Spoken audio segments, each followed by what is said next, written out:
All right, y'all, about to go live for a little bit on the go. I know I've scheduled at 5, but just a little busy. But hey, I just want to cover some more craziness in the bantamweight division. I mean, at this point, what is it with this bantamweight division? Like, do we got any hope for it? Do we got any hope for it? Do we got more hope in it than we got in the featherweight division? I mean, stuff like this, wow. If it's not an injury, it's a weight miss, and if it's a weight miss, it leads to a cancellation, man. So yeah, let me get a second here because there's a few things I just want to discuss while I'm on the road, and then after that, anything else comes up, we'll go from there. But yeah, I want to talk about these weight misses, not one but two, not one but two. The so-called Russian Ronda, right? Well, so far, she's not off to a good start to be compared to Ronda Rousey, right? Ronda Rousey always made weight, didn't she? I'm just saying, like, Ronda Rousey was always, on point when it came down to her business, right? I'm just saying. Let me see. All right, give me 1 second. So we got Jamie Lynn Horth making her UFC debut versus Haley Cowan, who's had 2 cancellations already. And now that her fight is a go, she misses weight. She was about, a pound, 1.5, about a pound and a half over the allowed weight. Because, the allowed weight is 136, in a non-title fight. So, yeah, 136 is the allowed weight, but she couldn't even make it down to that point. 135, 136, 137.5. So, they're going to go ahead with the fight at a catch weight, but got to forfeit some of your purse, right? It's only fair. Because I'm sure, Jamie, she's probably to the point where I'm like, hey, I'm ready to fight. She's disappointed, I'm sure, but she's like, okay, it's just a few pounds, but I'm going to go through with it anyway. But she's going to wind up giving me part of her purse anyway, right? So, yeah, that's what's going on with that bantamweight fight. And then you got this one, Stephanie Edgar. Well, hey, Stephanie Edgar, at least she made weight. Stephanie Edgar made 136. But what is her name? Irina Alekseeva. I mean, this girl right here, not even 137, not 138, not 139. She came in doggone near a featherweight, 5 pounds short of being a featherweight. She came in the middle, 140 pounds. Didn't seem to bother her really either. I mean, I guess she's trying to make a statement. I mean, I don't know what kind of statement she's trying to make, but she didn't seem too ashamed. You've seen some girls when they get on the scale, they do look to be a little disappointed in themselves because not only are you missing weight, but you're going to be giving up part of that check, right? You're going to be giving up part of that purse. So some of these girls, you see them when they get on the scale, they look a little disappointed. Not the Russian Ronda. She was just like, hey, I'm ready to go. I'm 140 pounds. Let's rock it. So it was on Stephanie Edgar. She could have turned down the fight if she wanted to, but she's going to go through it, and it's at a catch weight. And that's why I'm saying at this point, man, like, I think if they just settled in and just went on and did a 145-pound division, a lot of these women would probably just go for 145 at this point. They wouldn't even waste their time trying to be 135 when they know they're not bantamweights. Because even like Norma Dumont, like, she's ranked at 135 and she continues to hold on to that rank, but there's really no purpose to it, right? Because now she wants to fight at 145 for the Amanda Nunes belt, So for Amanda Nunes featherweight belt, so there's really no purpose to it to me, So it's whatever. I don't know. Oh, Gary Ball just said Lynn Horth was late replacement too. Yeah, yeah. Which, to me, it's cool anyway, right? If she is a late replacement, because it's like they're on the same level. Because Haley Cohen hasn't fought. Haley Cohen hasn't fought anybody yet in the UFC. She's making her debut, and so is Jamie Lynn Horth, right? But yeah, hold on. Let me pull something up here. Jamie Lynn Horth, she might have a chance too. She's undefeated. She's she's an undefeated fighter. Got a pretty decent stand-up game against a fighter like Haley Cohen, in my opinion. Like I said, Haley Cohen, nothing really like crazy stands out about her. So to me, even with her being a late replacement, they are on the same level. So I think that she'll have just as much to. She'll just have as much of a challenge as any of the other fighters would have given her. Maybe like she probably give more of a challenge than Eileen Perez did. You never know. Because I know she's coming in to take advantage of this opportunity. She made weight. So yeah. But I'm trying to find this other interview here, because there's some other information I wanted to look at. Hold on one second. I mean, we got a lot of fights coming up too. This fight card, this Song Yadong card, it's not really anything major as far as WMMA fights. Not even men fights, really, right? I mean, I'm gonna check out I definitely want to see the main event, but yeah, there's really nothing going on as far as like major action on this UFC Fight Night card. Yeah, I got to check out this next one though. Next weekend we got that strawweight. We got that strawweight lineup next Saturday. You got Jan Janan and Jessica Andrade. Then you got Marina and Berna Jandiroba on this card too. So yeah, kind of like a mini strawweight tournament, right?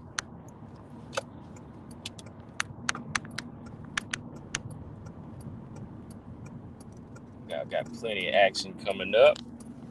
Not on this card though. Now you got some daggone bantamweights missing there. Doggone bantamweights missing weight here. Man, hold on. Hang on one second.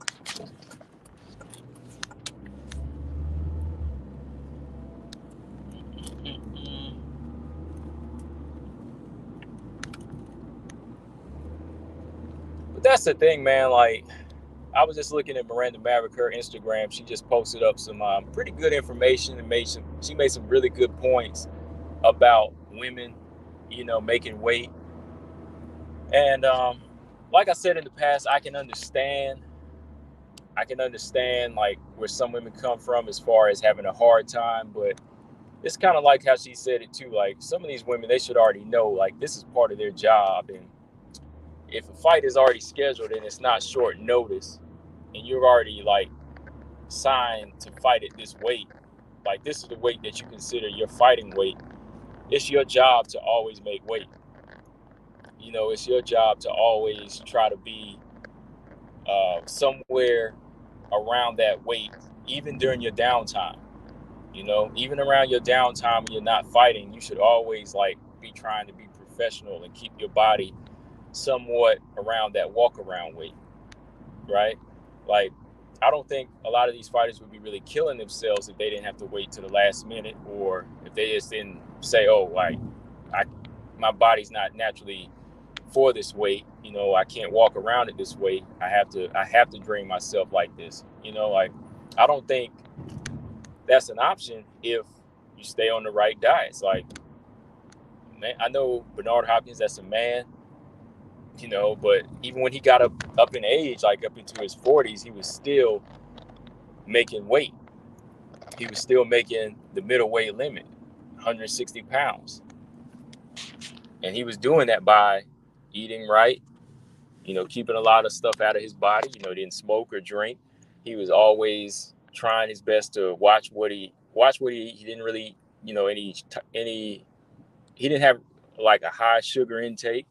Whenever a fight was over, he didn't really like binge or go back out eating crazy and just saying, okay, I'll wait for my next, I don't have to wait to the next fight sign, then I'll start training again and keeping my body down. No, that wasn't him. He always stayed close to his fighting weight. Same with like Floyd Mayweather. And if you look, like, there's a pattern. Like, those champions that are really disciplined, they're the one. Those champions that are long-time champions, you never really hear them having any trouble about making weight. Why? Because they're disciplined. They try their best to stay on it. Right, Gary. There is no excuse. Like, after listening to how Miranda Maverick broke it down, like, I posted on my Instagram, I shared it, and I'll probably play it back, on my YouTube channel, but on the channel. But yeah, the way she broke it down, it made a lot of sense. Like she said, like, she missed weight her first pro fight, and it bothered her. She apologized for it and said it would never happen again. And since then, she was like, now I realize that is a part of my job. Not just fighting, but making the weight is a part of your job. And again, I understand for some it can be rough, but like she said, as a woman, it can be done.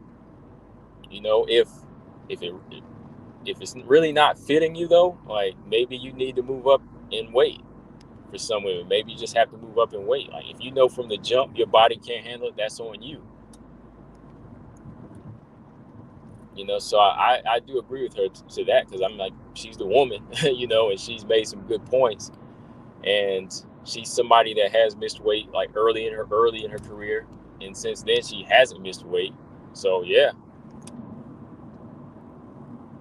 I think it just comes down to that I think it comes down to the discipline, man. Just like the discipline year round. Like, that's what a lot of people don't understand. Like, fighting, it's not just something you do on fight night. Like, you have to make sure everything is always intact that year round. It's like being in the military, kind of, right? It's like being in the service, right?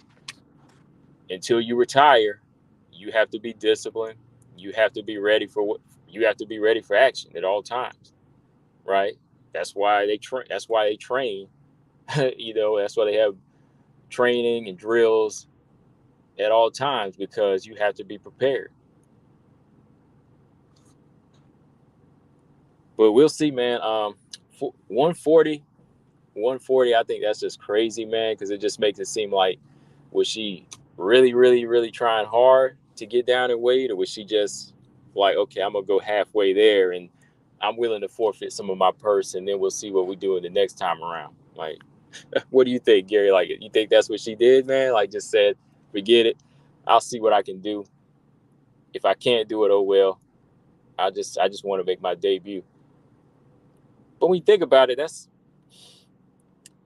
not very professional, man. Like, you want to come in, push yourself as the Russian version of one of the most popular women in WMMA, Ronda Rousey, but you can't even make that weight and be professional your first fight. Like, that says a lot.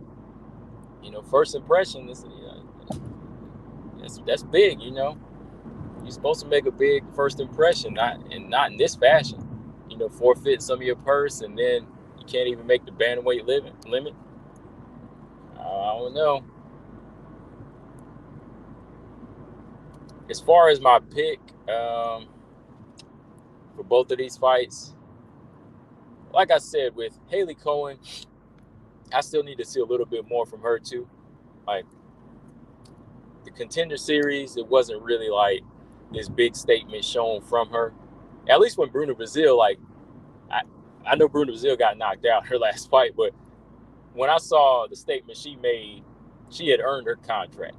Bruna Brazil, I ain't gonna lie, she earned her contract. She came in, knocked out, what's her name, Marnik Mann, that second round with a big head kick. Very impressive. And that's what you got to do. Haley Cowan, she had fought to a split decision. Dana felt like she was ready to go. I watched a few of Jamie Lynn Hort's fights, but I'm not too sure, like, this is supposed to be an easy fight for Haley Cowan, even if it is like a late replacement. I think this girl can still give her trouble. Like, if it stays on the feet, I think she can give her trouble. even on the ground. Like if Jamie Lynn Hort's jiu-jitsu is at all like at even a C level, I think she could give her some problems, possibly submit her. You said Russian Ronda has fought at flyweight, I believe. Yeah, she has. She fought at flyweight and featherweight in her career. She's fought at both weights. So I'm assuming when she did the flyweight, I got to go back and look. When she did flyweight, I'm trying to see if that was like for like a regional belt. I can't remember. But yeah, she's like fought as high as featherweight and as low as flyweight. So I'm thinking like going by her frame and her height, maybe she said 135 was better for her, but apparently it's not. You know, I don't get it. I think it's probably just lack of discipline there. I mean, because you see her on Instagram and she be cutting up and doing stuff. So I'm thinking like, yeah, she be working out and she training, but how hard is she really staying on it like that? Because notice that the ones that are always on their game, always winning, always champions, you never hear them having like weight issues, anything like that. They're never having that issue because discipline is the key there. That discipline is a major factor in it.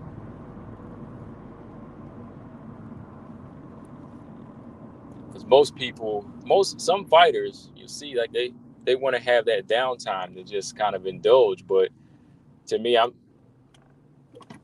the opposite. I'm like, man, if you're going to be part of the fight game, I think it's like a year-round thing where, okay, every now and then you can kind of, you can enjoy life. But if this is like a thing you want to do and you already know you have weight issues, you should be trying your best to always stay close to that fight weight. And that goes by what you're taking in, sugar, calorie, all of that. Macy Barber, she's been working on that. She's been getting ripped, and you can see it in her frame that now that she's changed her diet, she's willing to move down to 115. She's willing to take that chance and move down because that's how good she feels. So, yeah, I'll play that Miranda video later, or I'll just share it on the community page if y'all want to see that. Came off of her IG, kind of like a weight cutting rant. Her little weight cutting rant on how some of these women are doing. All right, hold on one second. Then we can talk about this July featherweight action. Hang on.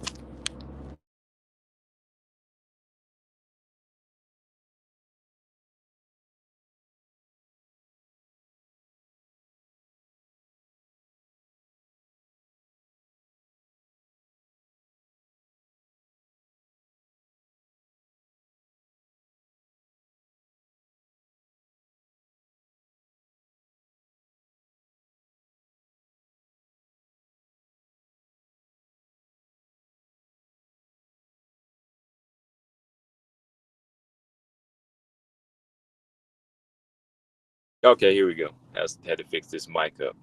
All right, y'all. So July, we got some featherweight action coming up. Ask, and you shall receive. Chelsea Chandler, she called out Norma Dumont, and she's getting that fight. She's got that fight coming up. And my first thought was going back to what Norma Dumont had said about being offered the fight. She said that if it's not going to lead to the belt, she doesn't want it. She doesn't want the Chelsea Chandler fight. But apparently, the UFC, they feel like, well, we don't think you're ready for it, so we're going to set you up for that fight. So it's not always what you want. I know that. But if you do make certain call-outs and they're more so realistic, the UFC will work with you. They'll meet you halfway, I think. And when Chelsea called for this fight, I think they realized that, yeah, this fight actually makes more sense than Amanda Nunes fighting Norma Dumont. because yeah, Norma Dumont is fighting all the featherweights, but really, like, what level are these featherweights on? Like, what level are these other featherweights on to really make you say that Norma Dumont's this top contender right now, right? Because me personally, I'd be like, if I just came into the UFC, I just fought a few people and they weren't really offering much, I'd be like, yo, I need some experience here before I can go after Amanda. Like, Amanda Nunes, come on, like, look at her resume. Look at her resume compared to Norma. I know Norma just wants to take that chance because, yeah, it means recognition. It means part of her legacy if she was able to do something big. But does she have the skill set to go in there and pull off the upset against Amanda Nunes? In my opinion, I don't think so. And I don't think the UFC felt the same way. That's why the UFC is making her fight Chelsea. That really is more so realistic. Chelsea is a fighter that offers a lot, whether it be standing or on the ground. I think she's a good, well-rounded fighter. Of course, she's still building her resume as well. But really, when you think about it, they're not too far off in levels. Like, well, Norma has more experience. I'll say that. So that does keep her ahead of the game. But with the way she's looked in her last couple of fights, I can't really say like, oh, yeah, she's contender ready. See, at least with flyweight, everybody can kind of work their way up. There's levels, and like, it's not Norma's fault. I'm not gonna say it's her fault. I just think it's the UFC's fault when they're not doing their job in building the featherweight division, because now it's kind of biting them in the backside, because now they're saying we're gonna let Norma fight Chelsea, when if they had a ranking system, you could see how far off they are from each other. But with no rankings, we're just kind of like eyeballing it, just putting on the eye test. And they don't have anybody else to really like help build your experience. So yeah, she beat Macy Chase on close fight. She beat Aspen Ladd. I thought she could have did a little bit more in that fight. Who else did she beat? She had lost to who else? Dang, man. She just won. Okay, Danielle Wolf. Yeah, no, Danielle Wolf ain't really like a Danielle Wolf ain't gonna prepare you for a championship. Danielle Wolf is just coming in and fight herself, So Danielle Wolf ain't gonna prepare you for nothing.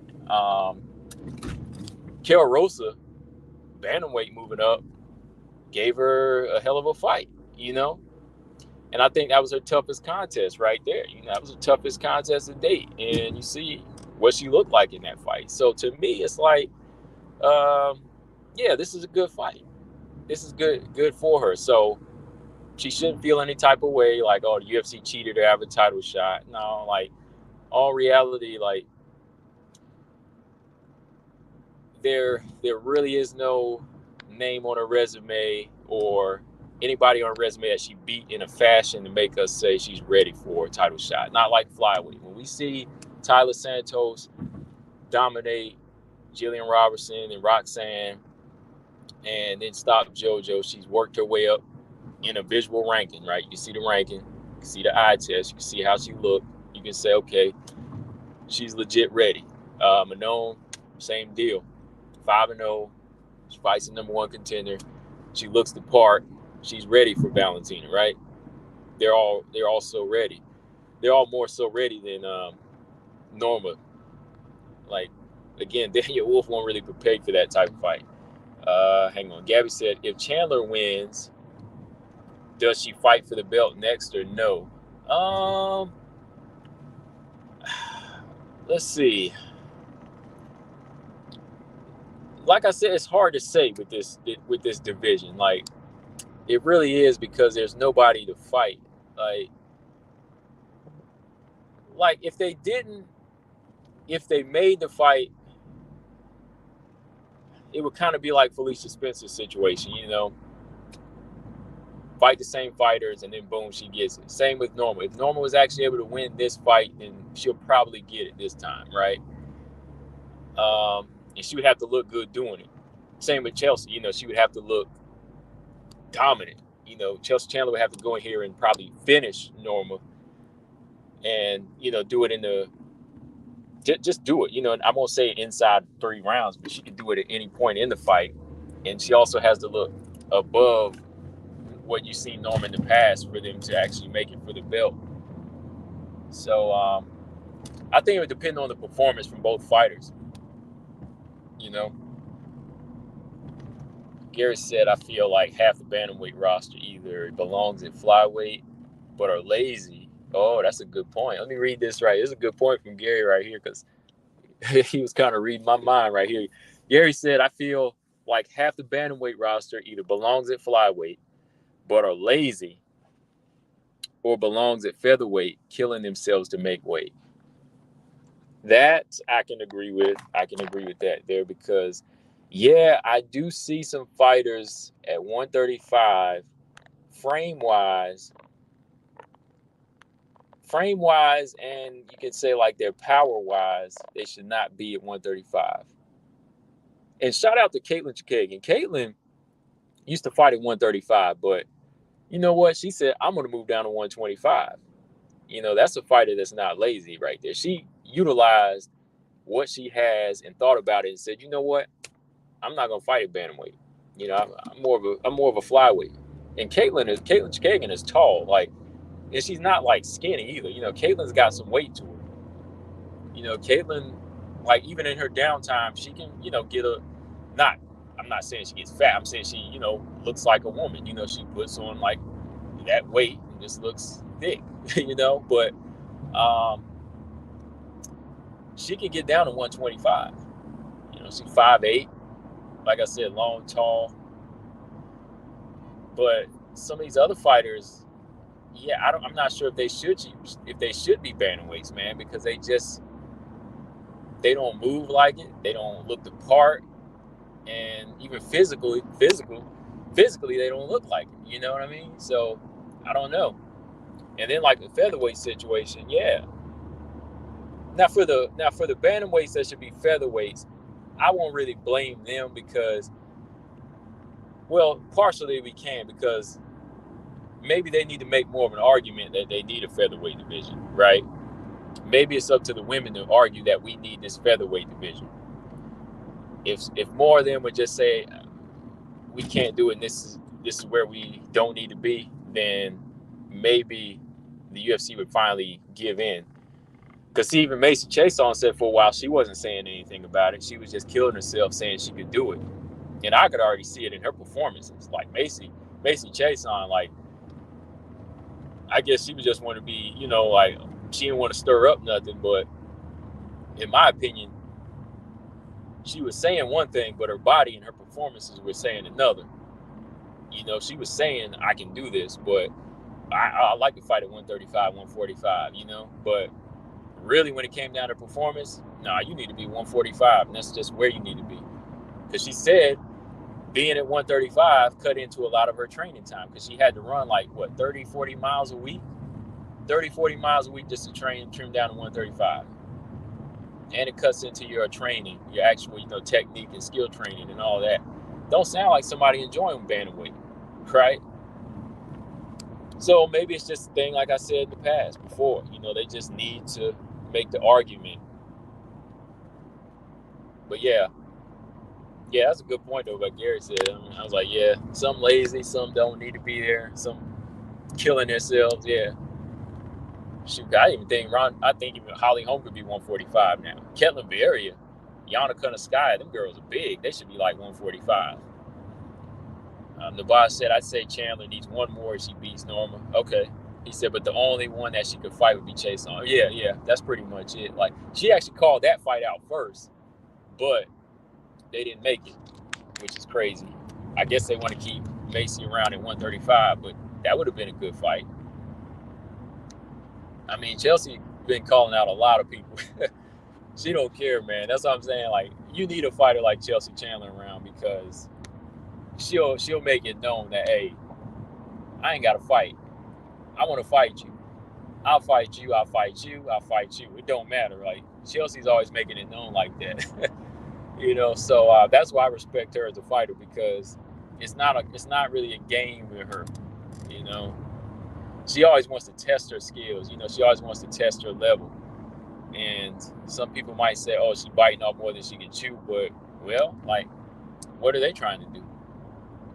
But yeah, now that they signed the normal fight, yeah, I agree. Like, fight normal and then get that Mason fight, get some of these other fighters out of the way. And if she beat them both dominantly, yeah, I would say for what the featherweight division is, she could get that belt then, Go ahead and get that belt. Get at least 3 wins in the UFC. Get at least 3 wins in the UFC, and then shoot, challenge for that belt, because it's a skeleton division anyway, right?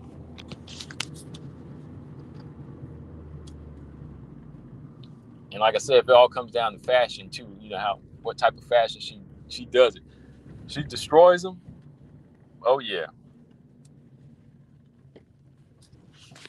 Hang on 1 second.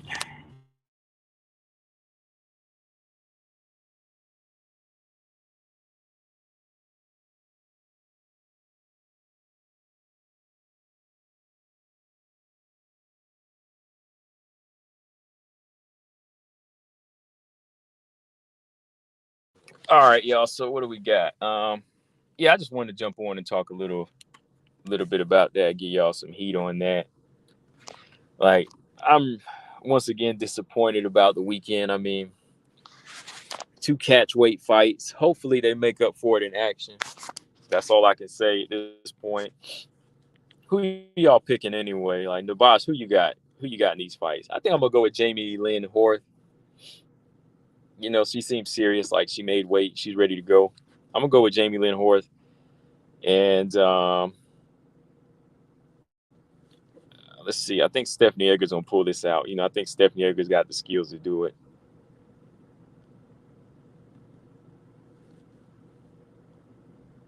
At least they walk away with a little bit more money in this situation. All right. What else is going on though? Hang on. What else we got going on? I wanted to discuss real quick before I jump off here. What's coming up? Yeah. Next weekend, next weekend is a good strawweight lineup. You got Marina Rodriguez and Verna Jandiroba. And this is going to be an interesting fight, because this is Verna's chance to climb up the rankings. I think this is like the highest ranked opponent she's fought in a while. No, I think this is the highest ranked opponent she's fought in her career, right? Because she's fought Ebos and Dern, but they were a little lower, I believe.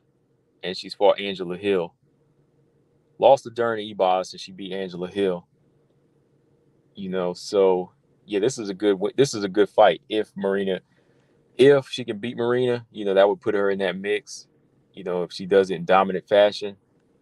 For Marina, this is kind of like her trying to just get back into the title shot talk. The performance against Amanda Lemos, that's something she wants to erase. If she can go in here and dominate or even stop Verna Jandiroba, that would be big. That would put her back on the map as a possible contender for the belt. You got that fight. Then you got Jessica Andrade and Yan Xiaonan. And, Yan Xiaonan, like I talked about in my video yesterday, Yan wants to fight for the belt. Yan wants to fight for the belt. And some people say the fight shouldn't happen. But to me, I think it should. If Yan can go in here, beat a former champion. Really, though, if she beats the former champion, it might set up like more of a semifinal type of thing. And I wouldn't be mad at that either, because if Yan Xiaonan can go on like a 3-fight streak, I think that would be good. Like, who did she beat? She beat Mackenzie Dern. She's fighting Andrade. She can beat Andrade and be on the safe side. Maybe if she beats one other person, maybe then they could do the title shot. Just to be on the safe side. Yeah,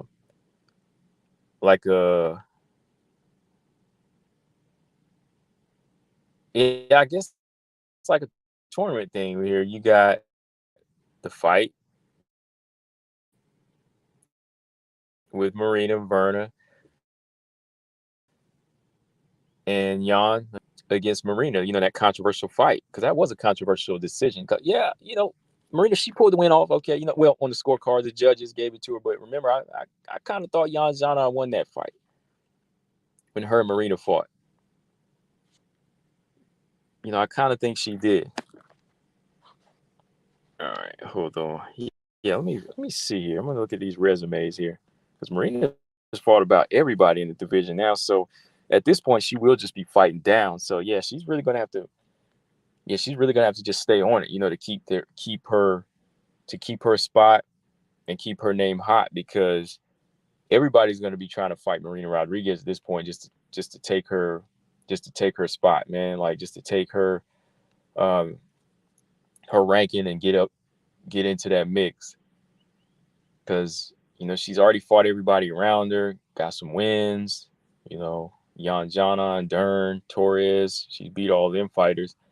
But then, when she had to fight Amanda, that was kind of like a high risk, low reward type of thing, Now, if she would have won that definitely would have guaranteed her a Weili fight, because now you see Amanda Lemos got it. So, yeah, just taking a look at their resumes right now. Yeah, this should be an interesting night.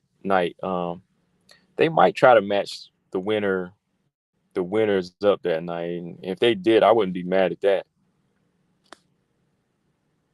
because that would kind of give their big fight a chance to marinate if they want to do that title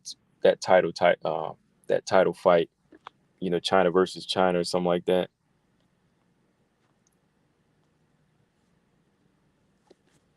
All right, y'all. So what else? What else is coming up? What else is coming up? In May, we got, hold on.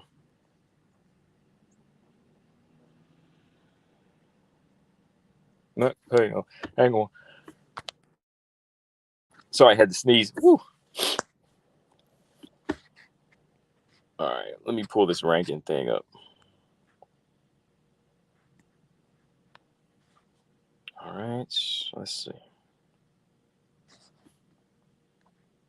So Norma, yeah, I was reading this other thing too. Yeah, Norma said that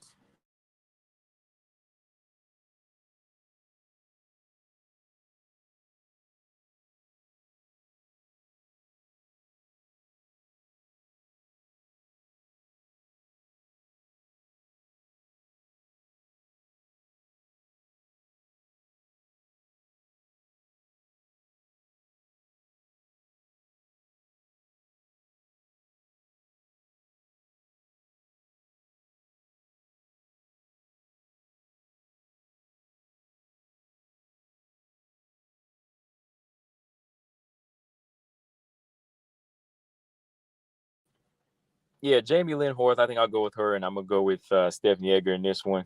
They seem to be the strong ones and the dedicated ones here. So, let's see them pull this thing out. All right. But yeah, make sure y'all hit that like and subscribe if you haven't. And I might jump on a little bit later. Who knows? All right. I'm out, y'all. Subscribe. Peace.